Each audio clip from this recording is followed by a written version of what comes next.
Em janeiro de 1943, durante a Conferência de Teherã, Roosevelt e Churchill decidem juntar forças com Stalin para esmagar os nazistas em duas frentes de combate. Os aliados preparam planos para a invasão da França, o dia D.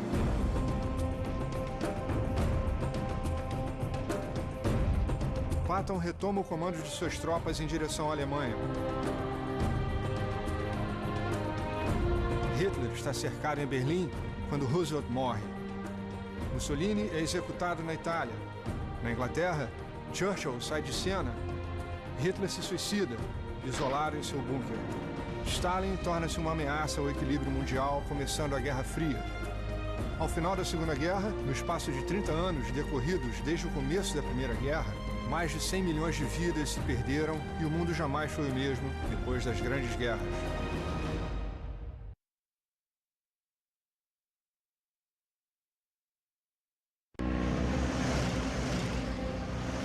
Anteriormente em guerras mundiais, os japoneses atacam Pearl Harbor, arrastando a América para a guerra.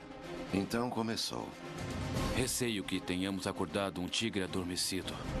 Hitler acelera seus planos para exterminar os judeus da Europa. Nós vamos ter a solução total para a questão dos judeus.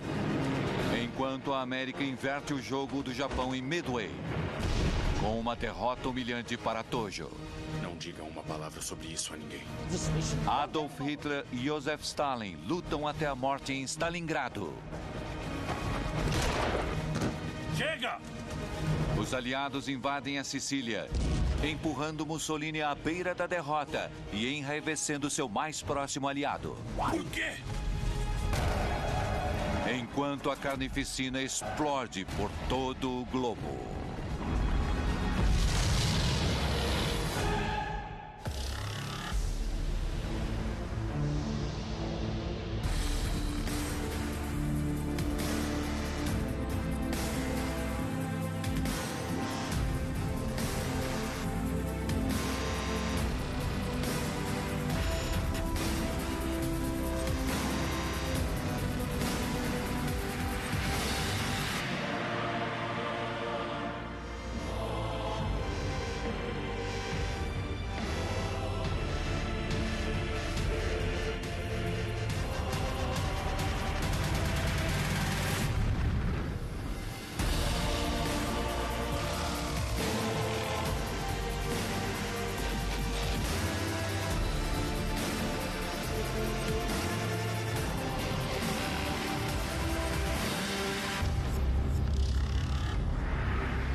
Sim.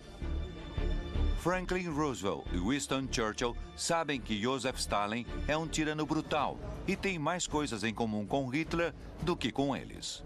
Mas eles também sabem que ele é um poderoso aliado, desejando lutar com Hitler até a morte. Mesmo antes de entrar formalmente na guerra, Roosevelt apoia Stalin através de seu plano de empréstimo e arrendamento, enviando milhares de toneladas de materiais de guerra, tanques e aviões para a União Soviética. Apesar de diferenças políticas, às vezes em áreas políticas bem amplas, Churchill e Franklin sempre estavam dispostos a aparar as arestas. Faziam isso, é claro, porque tinham um objetivo comum: derrotar as potências do eixo.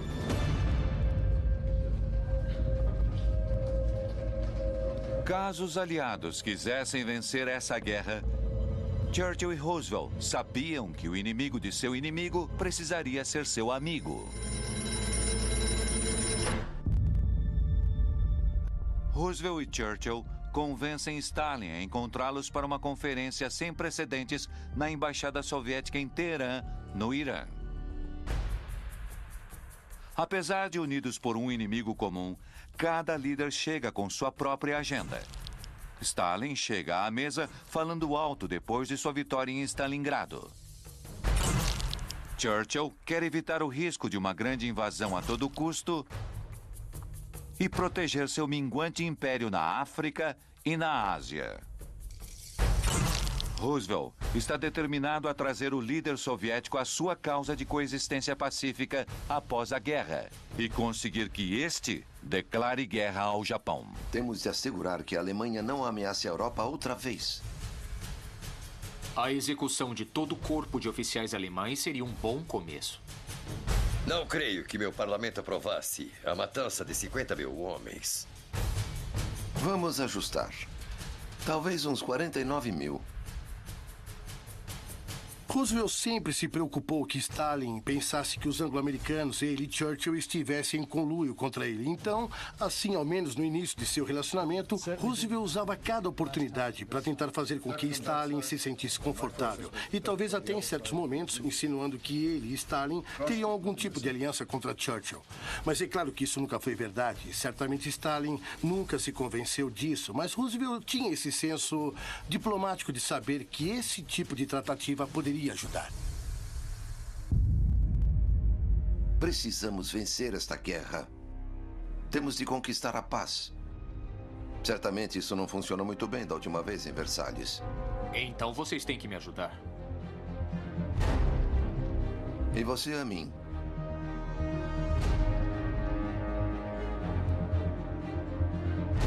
Bom, vamos falar do Japão. Eu te ajudo com o Japão se você me ajudar com Hitler. Se não houver invasão, então não poderei te ajudar com o Japão. A Guerra Fria provavelmente começou quando Roosevelt e Churchill resolveram não invadir a Europa, isso em 1943. Porque isto sugeriu a Stalin que era propenso à paranoia, que os americanos e ingleses estariam deixando que apenas a União Soviética sangrasse e que ficasse com todo o trabalho pesado da luta. Vamos desembarcar na França. Não se trata de se, mas de quando. Deixe-nos apenas terminar com a Itália. Se a invasão pelo canal não ocorrer até maio, não posso garantir que o Exército Vermelho continue se opondo a Hitler. A ameaça de Stalin foi clara. Ou os aliados se comprometiam com a invasão, ou se arriscavam que os soviéticos assinassem a paz com a Alemanha. No final, Stalin conseguiu sua garantia da invasão da Europa Ocidental. E Roosevelt conseguiu a promessa de Stalin de que abriria um segundo fronte de luta contra o Japão depois de derrotarem a Alemanha. Enquanto Churchill teve mais pesadelos de que a invasão anfíbia pudesse falhar. Os três maiorais concordam oficialmente com a data da invasão da França para junho de 1944. Seu nome e código, Operação Overlord.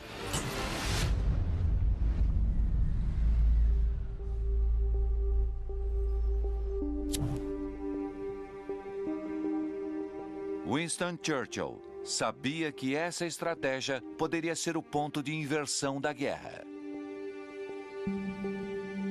Mas ainda assim, tinha grandes preocupações. Ele já havia liderado uma operação tão ambiciosa quanto esta antes. 4 navios afundaram, outro está em chamas. A invasão de Galípoli na Primeira Grande Guerra. Um ataque anfíbio desastroso que terminou com dezenas de milhares de soldados aliados mortos. Galípoli lançava uma grande sombra que assustava Churchill, mas a capacidade de assumir riscos, pensar grande, pensar em escala global, era uma de suas grandes forças. A ilha natal de Churchill rapidamente se torna a maior base militar na história. Com 6 meses de preparativos, a montagem da invasão da fortaleza de Hitler na Europa seguia furiosa. Mais de 1 milhão de soldados americanos cruzaram o Atlântico, juntamente com 9 milhões de toneladas de suprimentos, juntando forças com soldados de mais de 11 outros países. A força internacional foi liderada pelo Supremo Comandante Aliado, Dwight Eisenhower, no que foi a maior invasão na história das guerras modernas. Minha preocupação é que Hitler saiba onde desembarcaremos. Para ter sucesso, precisavam de uma coisa sobre todas as outras: segredo. Churchill supervisiona a criação de um plano clandestino que colocou os aliados um passo adiante de Adolf Hitler.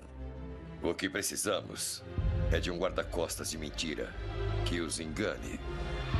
Foi chamada de Operação Guarda-Costas, um conjunto de sinais de rádio falsos e engenhosos estratagemas destinados a ocultar de Adolf Hitler o maior segredo dos aliados: o local onde os aliados planejavam desembarcar na França. Um papel-chave da missão seria representado por um homem cuja carreira militar parecia estar terminada: o general George S. Patton.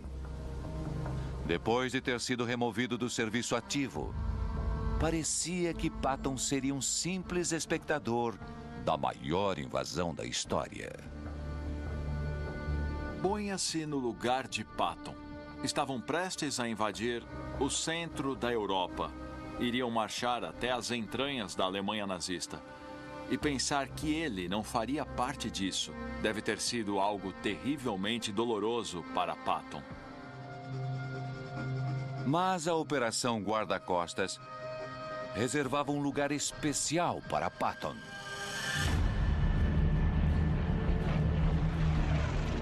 Na primavera de 1944, os líderes aliados enviam Patton em segredo para a Inglaterra. Junto com 250 mil homens e o que pareciam ser milhares de tanques e aviões caça.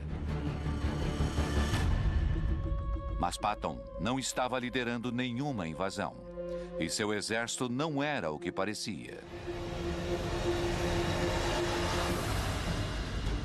Em vez de máquinas pesadas e armas modernas, Patton estava armado com balões infláveis. Roosevelt e Churchill usaram Patton como um logro. Eles até chamaram o pessoal de Hollywood para ajudar a criar o que era essencialmente um exército de fantasia. Havia tanques falsos que nada mais eram que balões inflados. Havia barracas. Parecia haver centenas de milhares de soldados aliados acantonados do outro lado do canal francês.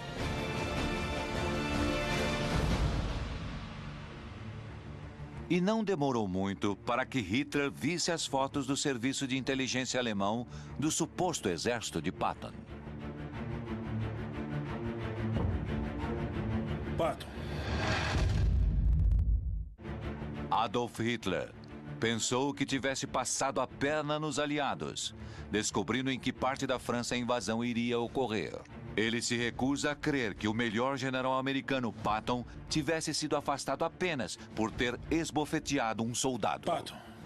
Estes são os 3 principais portos que comportam uma operação desse porte. Os únicos pontos viáveis para o desembarque são bem mais ao sul. Bem, a verdadeira invasão será aqui, em Passo de Calais, com Patton. Os alemães e Hitler temiam uma invasão pelo Pas de Calais porque fica na menor distância entre a França, na Europa continental, e as Ilhas Britânicas. Hitler fica convencido que o legendário general está preparando a invasão da França pela passagem Calais, uma grande cidade ao norte da França. Poucos quilômetros de travessia do canal separam a cidade de onde as forças de Patton estão reunidas. Assim, ele envia suas tropas de reserva e divisões de tanques Panzer para fortificar Calais. Na noite de 5 de junho de 1944, a armada aliada lota o canal. Foram 156 mil homens, 7 mil barcos e 12 mil aviões de 12 países embarcados em sua missão. Mas nada garante que todo esse planejamento seja o bastante para transpor o paredão defensivo do Atlântico de Hitler e a poderosa máquina nazista de guerra. E no dia que passou a ser conhecido por Dia D, a maior invasão anfíbia jamais tentada foi lançada. Mais de 1 milhão de soldados alemães preparados para o ataque, fortificando a cidade portuária francesa de Calais, onde Adolf Hitler estava convencido que o exército aliado liderado por George Patton desembarcaria. Mas Hitler não sabia que a invasão aliada não seria comandada por Patton e não aportaria em Calais. Foi dirigida para 320 quilômetros ao sul, nas praias da Normandia. Venham, rápido, rápido! Avancem! No abrigo agora! Quando os aliados desembarcaram ao amanhecer, Adolf Hitler ainda dormia. Os horários de Hitler eram muito irregulares. Ele assistia filmes até às 3 da manhã e depois ia dormir para acordar às 11. E o dia D aconteceu logo ao amanhecer, bem no meio do seu sono de beleza. Enquanto os generais de Hitler esperavam seu Führer acordar, desesperados por sua permissão para mover seus tanques de reserva e homens para a Normandia, o ataque aliado continuava.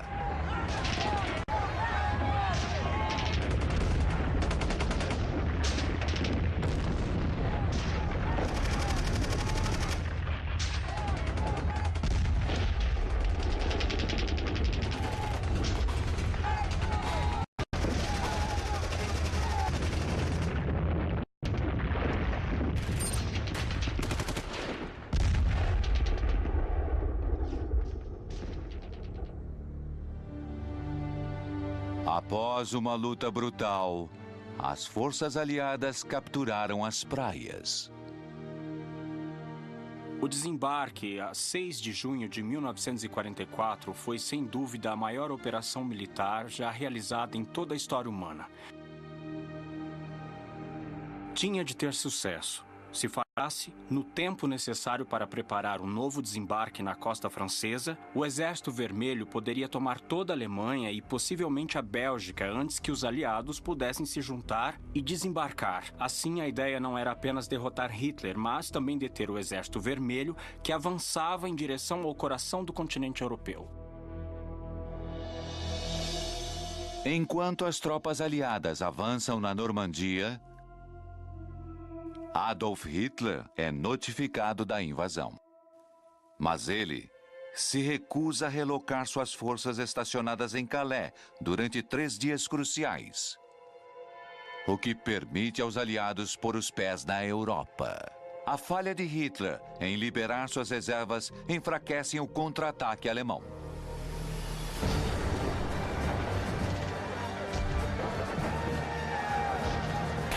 Com os exércitos aliados começando a avançar na França, dominando cidade a cidade.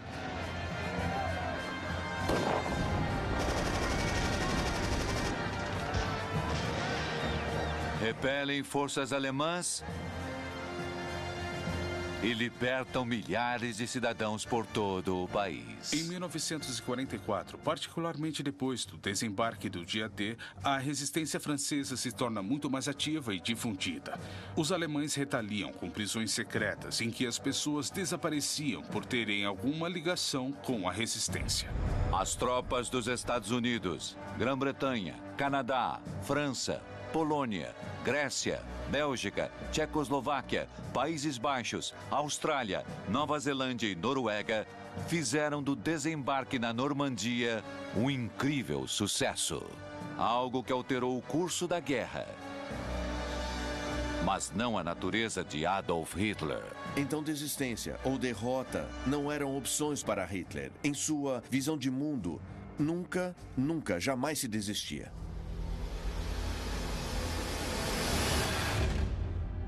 Do outro lado do mundo, depois da devastadora derrota em Midway, o primeiro-ministro japonês, Hideki Tojo, tenta reagrupar. Mas a estratégia aliada de saltar ilha a ilha e sua superioridade em ar e no mar inverteram a maré. Poucos dias após a invasão aliada da Normandia, atacam a ilha de Saipan, no Pacífico, e a situação fica desesperadora. As tropas que deixamos estão morrendo de fome. Pois que comam grama se for preciso. Nosso exército não pode sobreviver com grama. Deixe que morram. Com honra. Tojo aplicou o notório código militar, o Senjin-kun, ao exército japonês, que dizia que não se devia viver como cativo e se sujeitar a tratamento humilhante. Uma das frases de Senjin-kun diz que ser capturado e tornar-se prisioneiro de guerra é a coisa mais desonrosa para um soldado japonês. Assim, o soldado japonês deveria lutar até o fim. E foi por isso que a maioria dos soldados japoneses lutavam até a morte sem se render. Quando o Japão sofreu a terrível derrota em Saipan, as críticas à liderança de Tojo aumentam muito e ele é forçado a renunciar em desgraça. Embora Tojo tenha partido, a guerra no Japão estava longe de terminar.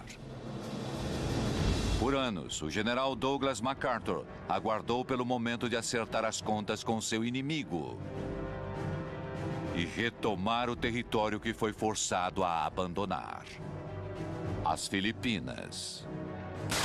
Depois de uma sangrenta campanha de 5 meses, MacArthur conseguiu finalmente cumprir sua promessa e libertar as Filipinas. A luta nas selvas da Segunda Grande Guerra foi provavelmente das mais detestáveis de todas.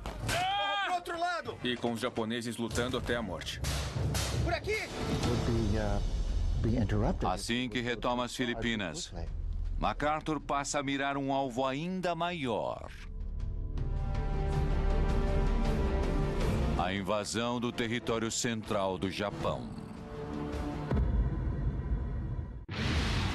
Danny está... A corrida dos aliados pela França, visando alcançar a Alemanha já no Natal de 1944, demanda tanta rapidez que eles decidem deixar de lado o troféu mais valorizado de Hitler: Paris.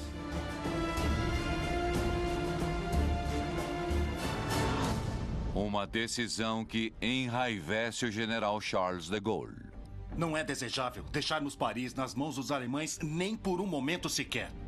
Eu tenho 200 mil franceses livres e vamos lutar quarteirão a quarteirão e em cada rua de Paris.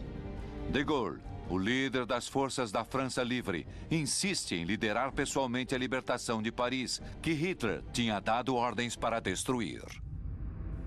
Os americanos não deram a mínima por Paris. Não era um objetivo militar e, na verdade, eles temiam envolver-se em lutas de rua. Por outro lado, para os franceses, Paris era da maior importância. Assim, de Gaulle veio rapidamente a Paris em 25 de agosto. De Gaulle, o exército França Livre, a resistência, junto com forças aliadas, retomam a cidade. A ordem de destruição de Hitler não foi acatada pelo comandante alemão. A libertação de Paris foi um momento muito importante porque Paris libertou-se a si mesma. Foi a insurreição das forças da resistência contra os alemães que durou por uma semana de luta. Mas enquanto milhares celebram nas ruas de Paris, atiradores alemães e colaboracionistas franceses tentam matar de Gaulle para criar o caos. Charles de Gaulle fica firme.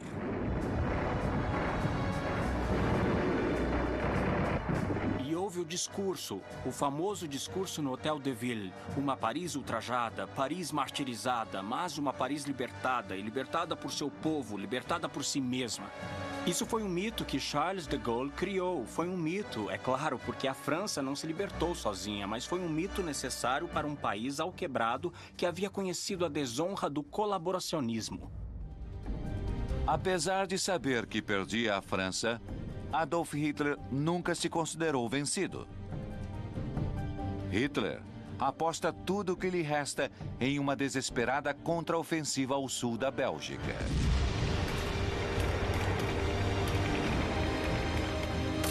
O ataque de surpresa de Hitler pega os aliados completamente despreparados.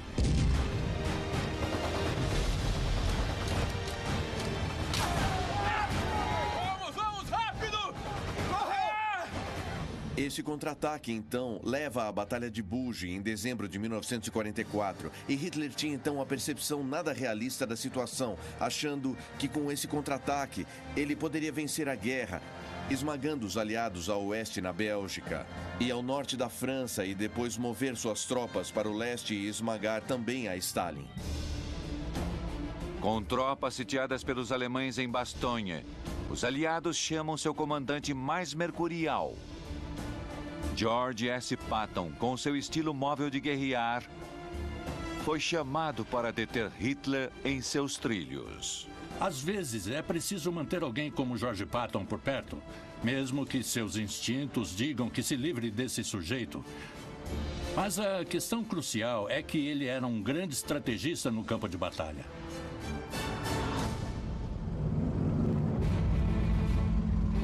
Em 16 de dezembro de 1944, Patton e os aliados ficam frente a frente com os nazistas.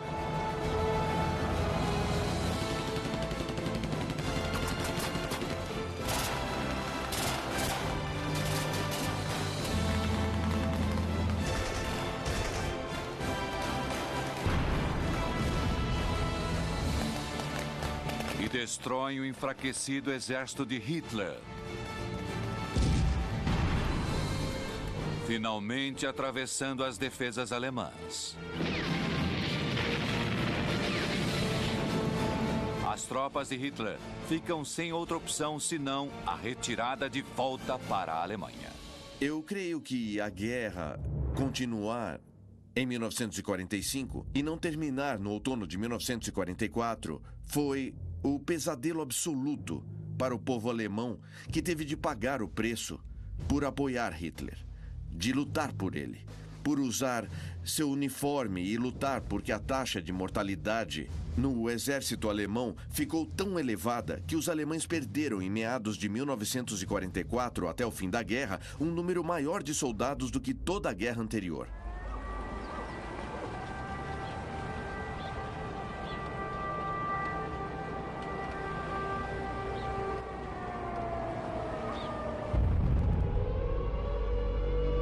Com os exércitos aliados chegando a Berlim, Hitler é forçado a assistir o mesmo terror e destruição que ele infligiu sobre o mundo. Agora sobre sua própria cidade. Na última fase da guerra, os ataques aéreos sobre Berlim tornavam-se extremamente destrutivos e o exército soviético já avançava para o centro de Berlim. Mein Führer, está na hora. Hitler retira-se para o subterrâneo, a um bunker de concreto pesadamente fortificado sob a chancelaria do Reich em Berlim. Ele estaria relativamente a salvo ali, esperava uma reviravolta. Ele pensava que haveria alguma arma maravilhosa sendo desenvolvida pelos cientistas alemães. Era completa fantasia. O império de Adolf Hitler havia se reduzido de quase 7,8 milhões de quilômetros quadrados para meros 50 metros quadrados.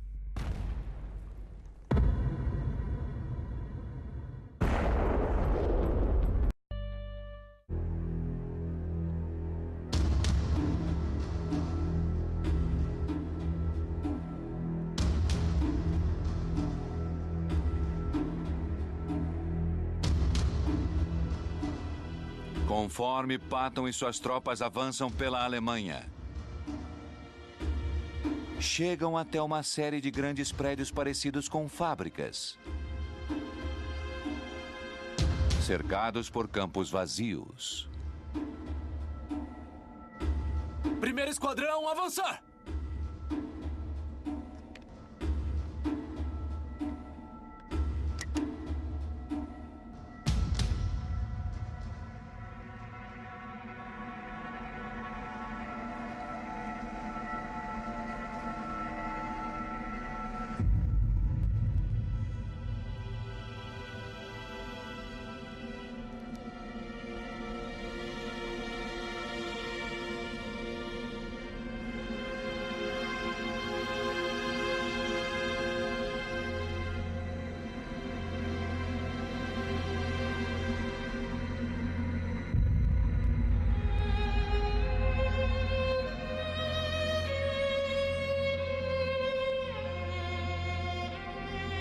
Os rumores que ouviam eram verdadeiros. Aquele era um dos campos da morte de Hitler.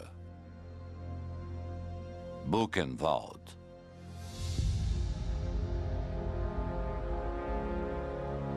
Patton encontra 20.000 sobreviventes arrasados. Estavam famintos, doentes e torturados. Milhares de corpos alinhados no chão. Assassinados durante o pior genocídio que o mundo já havia visto. Fruto do programa de extermínio em massa de Hitler chamado de Solução Final. O campo que Patton libertou é apenas um dentre 20.000 instalações de detenção e morte construídos por Hitler e os nazistas. No total, 11 milhões de pessoas foram mortas no Holocausto. 6 milhões eram judeus, quase 2 milhões de poloneses, 3 milhões de soviéticos e centenas de milhares de ciganos, deficientes, homossexuais e prisioneiros políticos, além de assassinos. Para minha geração que teve pais que sobreviveram ao Holocausto, que teve parentes que se perderam no Holocausto, é uma verdadeira responsabilidade aprender as lições da história para assegurar que não serão esquecidas.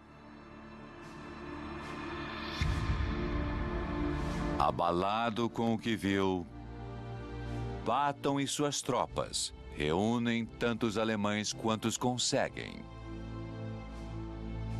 Milhares de soldados além de civis e os força a testemunhar as atrocidades praticadas pelos nazistas.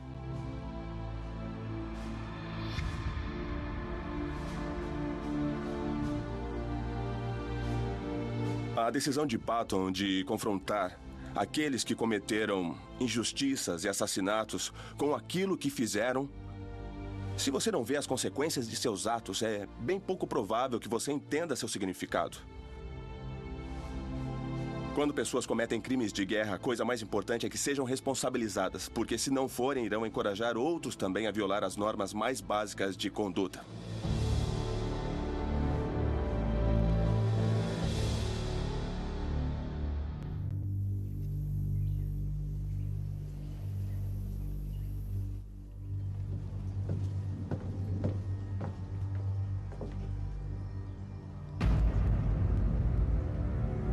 E quando a vitória já estava bem ao alcance dos aliados, o presidente Franklin Delano Roosevelt morre de um repentino derrame.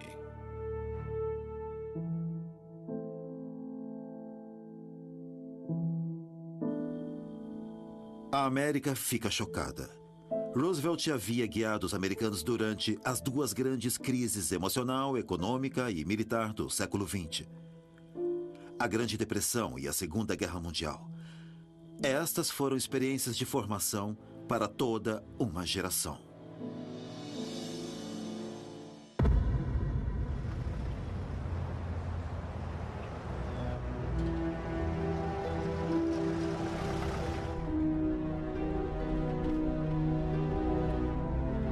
O vice-presidente Harry Truman é imediatamente empossado na Casa Branca. O ex-lojista de uma pequena cidade do Missouri era vice-presidente por menos de 3 meses, antes de ser subitamente alçado ao cargo de presidente dos Estados Unidos.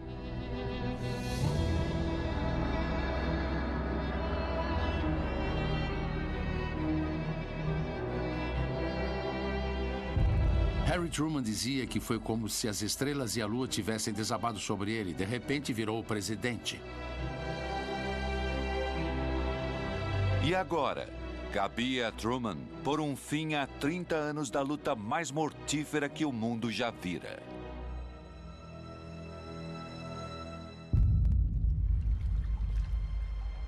Com a nova liderança chegando ao poder na América, na Itália a velha guarda desmoronava.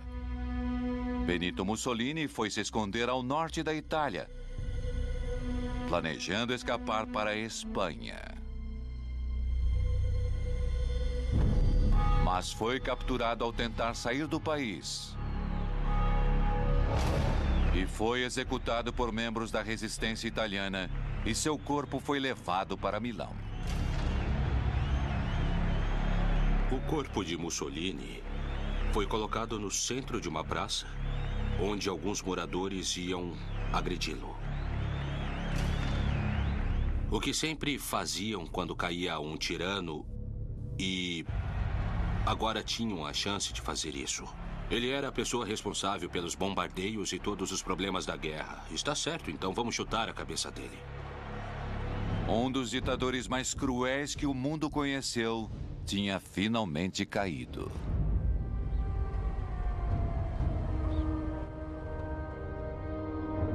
Dois dias depois, bem escondido em seu bunker em Berlim, Adolf Hitler fica sabendo do fim brutal de Mussolini. O exército soviético se aproximava do centro de Berlim em direção ao bunker. Hitler não queria sofrer o mesmo destino de Mussolini. Hitler não deixaria que aquilo acontecesse com ele. E nos últimos dias desesperados do Reich, Hitler anuncia inocentemente que, de certo modo, ele era o único germano e que a raça germânica tinha falhado na missão que ele estava determinado a cumprir e que todos mereciam a derrota que a guerra lhes trazia. Há muito tempo, Hitler jurou que nunca mais veria a Alemanha se render.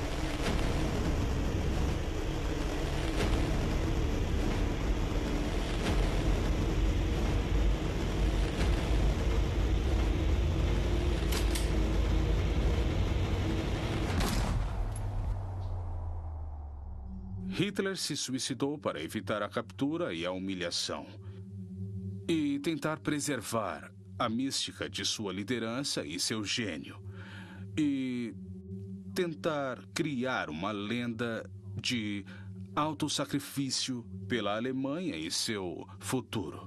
E também porque não acreditava que valesse a pena viver após o Terceiro Reich. Isto foi parte de uma ampla e geral onda de suicídios, em que centenas de líderes nazistas, ministros do governo, generais alemães e muitos outros se mataram ao final da guerra.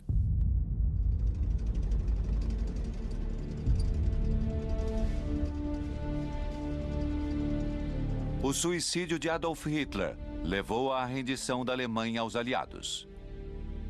Pela segunda vez no século. Em menos de um mês, Franklin Roosevelt, Benito Mussolini e Adolf Hitler morreram. E a guerra na Europa chegou ao seu final.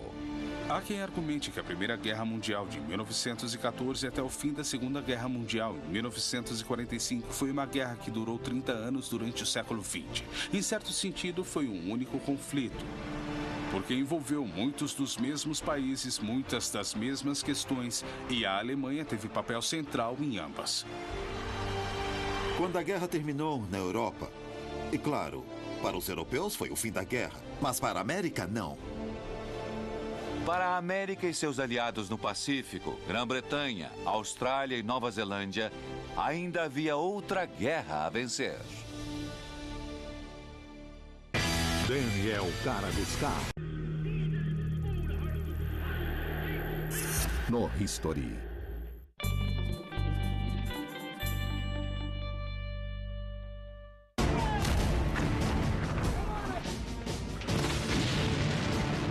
Mesmo depois da queda de seus últimos aliados, o Japão se recusava a se render. Cada vez mais desesperado, o Japão começa a bombardear os aliados com devastadores ataques kamikazes. Os japoneses tinham um código de comportamento e parte dele era não se render. Os japoneses estavam determinados a lutar a qualquer custo.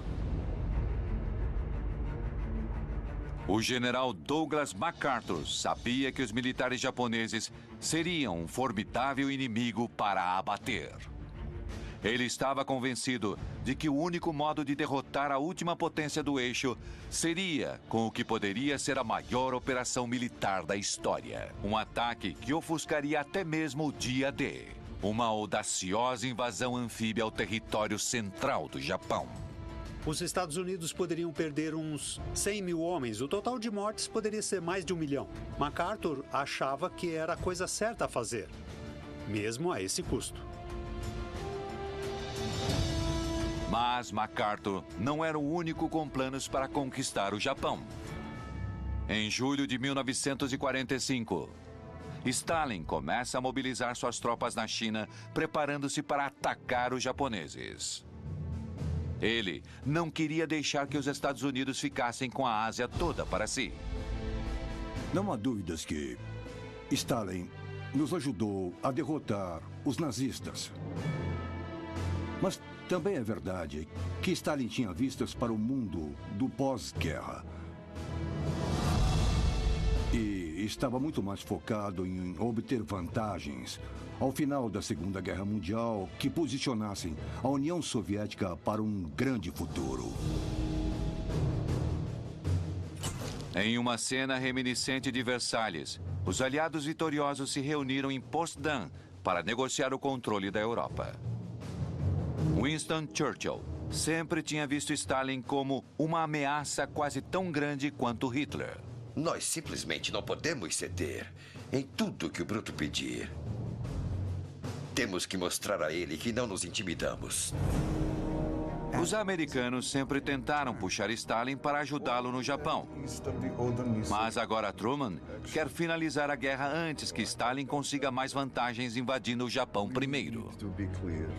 Ele também sabe que o plano de invasão de MacArthur resultaria em uma perda catastrófica de vidas. O maior desafio de Truman foi determinar se usaria uma arma que a maioria dos americanos nem tinha ideia, a bomba atômica, para tentar conseguir a vitória na Ásia.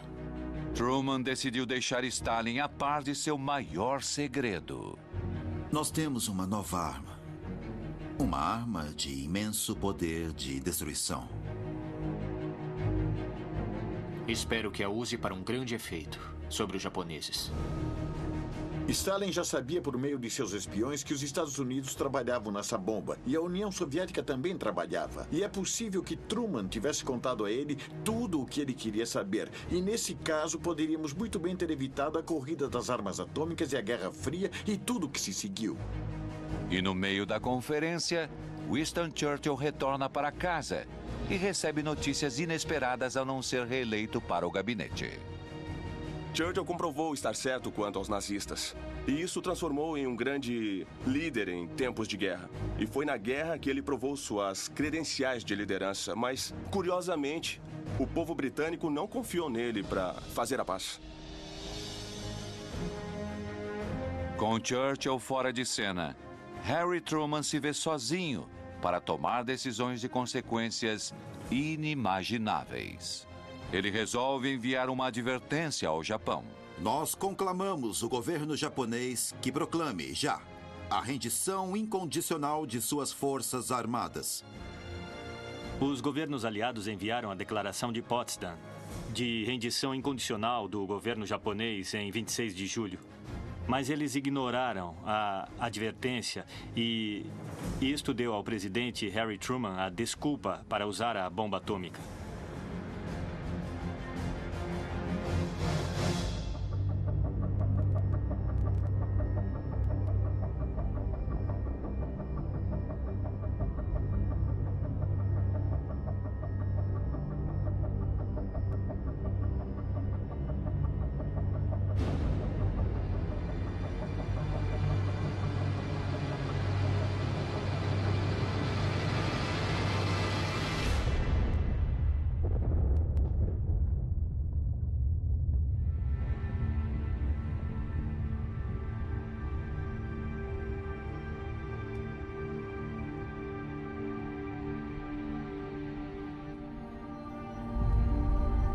A 6 de agosto de 1945, foi lançada a primeira bomba atômica sobre Hiroshima.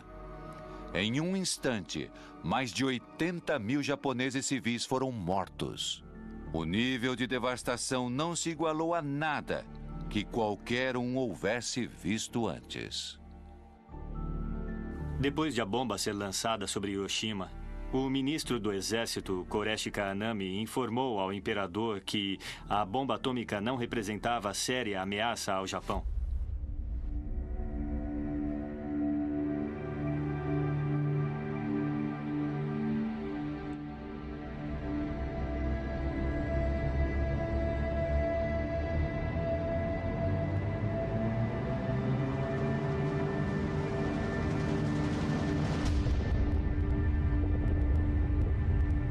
Dias depois, um segundo ataque atômico atinge Nagasaki,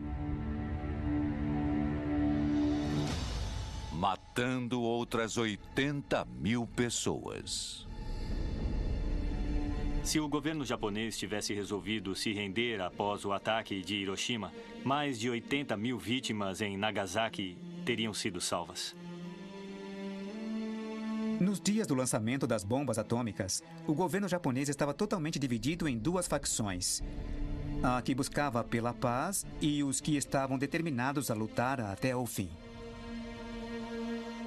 Menos de uma semana depois, o Japão finalmente se rende. A última potência do eixo havia caído. Imediatamente depois do lançamento das duas bombas, poucas pessoas sabiam da escala de devastação. Porém, aqueles que foram enviados para resgatar e examinar sabiam que aquela era um tipo completamente diferente de arma que a humanidade nunca tinha visto. E creio eu que os líderes japoneses estavam muito cientes de que de nada adiantava continuar lutando contra os Estados Unidos.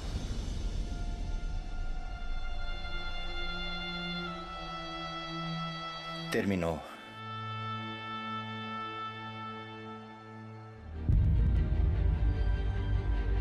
Apesar de controverso até hoje, o uso da bomba atômica levou ao fim o mais sangrento conflito na história da humanidade.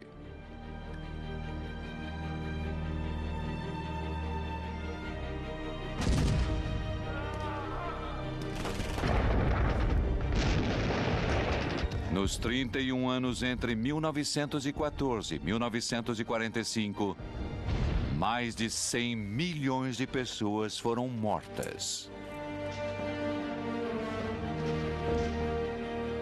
Eu acho justo que alguns historiadores vejam tudo como uma guerra que foi apenas uma continuação, a Primeira Guerra Mundial e a Segunda, havendo só um grande cessar-fogo por um período no meio.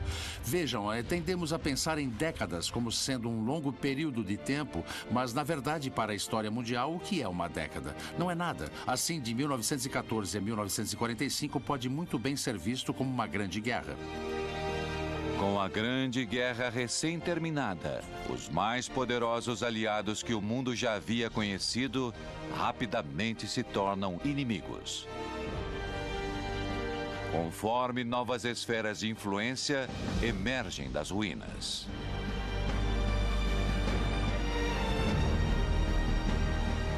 Stettin no Báltico, a Trieste no Adriático. Uma cortina de ferro desceu através do continente. E das disputas de fortes concorrentes da Europa, o mundo todo testemunha que o que aconteceu nesses tempos se espalhou. 3 décadas. Uma guerra. Uma geração de soldados que reinventaram o combate militar. E depois reinventaram o mundo. Tenho a sensação de que depois da sequência de 30 anos de guerra, seja para o que for, pelo que acabamos de passar, a humanidade precisa e busca um período de descanso. O período de descanso teve vida curta. Truman diz que Rússia detonou explosão atômica. Joseph Stalin morre durante o sono a 1º de março de 1953. Mas, ao ter adquirido a bomba atômica para a União Soviética, assegurou que o mundo estaria à beira da total destruição pelos próximos 40 anos. A 9 de dezembro de 1945, George S. Patton quebrou o pescoço em um acidente de carro em Munique. Ele morreu enquanto dormia 12 dias depois. Hideki Tojo falhou ao tentar se suicidar. Foi julgado e condenado por crimes de guerra. Foi enforcado a 23 de dezembro de 1948. Charles de Gaulle supervisiona a composição da nova Constituição Francesa e foi eleito presidente da França em 1958. Douglas MacArthur lidera as forças americanas da Guerra da Coreia, mas ao sugerir o uso de bombas nucleares contra a Coreia do Norte e na China, o presidente Truman o remove de seu comando. Harry Truman serve a 2 mandados como presidente. Em 1947, ele anuncia uma política externa de força de intervenção para bloquear a expansão comunista, que ficou conhecida como Doutrina Truman. Winston Churchill reaparece ainda outra vez ao ser eleito como primeiro-ministro em 1951. Ele permaneceu como voz de liderança para as potências ocidentais durante a nova Guerra Fria.